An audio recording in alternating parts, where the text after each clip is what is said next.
L'Église catholique fait mémoire de Sainte Rosine et de Sainte Eulogin. Sainte Rosine. De Sainte Rosine, on sait seulement qu'elle est vénérée depuis le XIVe siècle en Allemagne, dans le diocèse d'Augsbourg, à Wenningen où une église lui est dédiée. Les Rosines ne manquent pas de sainte patronne, une dizaine de saintes ont porté ce nom charmant de Rose ou de Rosa, qui est aussi celui de cette fleur magnifique.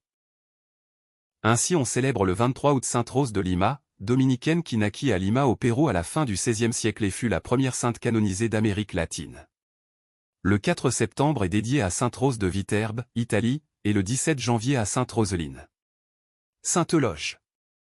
Le mémorial des saints, à la gloire de ses frères et sœurs morts pour la foi, ainsi qu'une apologétique contre ceux qu'il est taxé de manquer de réalisme pratique. Sainte Euloge devint en 858 évêque de Tolède. Un nouvel émir craignant l'influence de cet évêque si intrépide, surtout près des jeunes chrétiens, le fit arrêter et décapiter. C'était le 11 mars 859. Sainte Rosine, Sainte Euloge, priez pour nous. Évangile, celui qui les observera et les enseignera, celui-là sera déclaré grand, gloire à toi, Seigneur, Fils du Dieu vivant. Tes paroles, Seigneur, sont esprit et elles sont vie, tu as les paroles de la vie éternelle. Gloire à toi, Seigneur, Fils du Dieu vivant. Évangile de Jésus-Christ selon saint Matthieu. En ce temps-là, Jésus disait à ses disciples, « Ne pensez pas que je sois venu abolir la loi ou les prophètes, je ne suis pas venu abolir, mais accomplir. Amen, je vous le dis.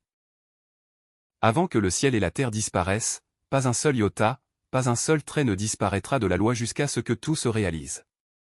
Donc, celui qui rejettera un seul de ces plus petits commandements, et qui enseignera aux hommes à faire ainsi, sera déclaré le plus petit dans le royaume des cieux.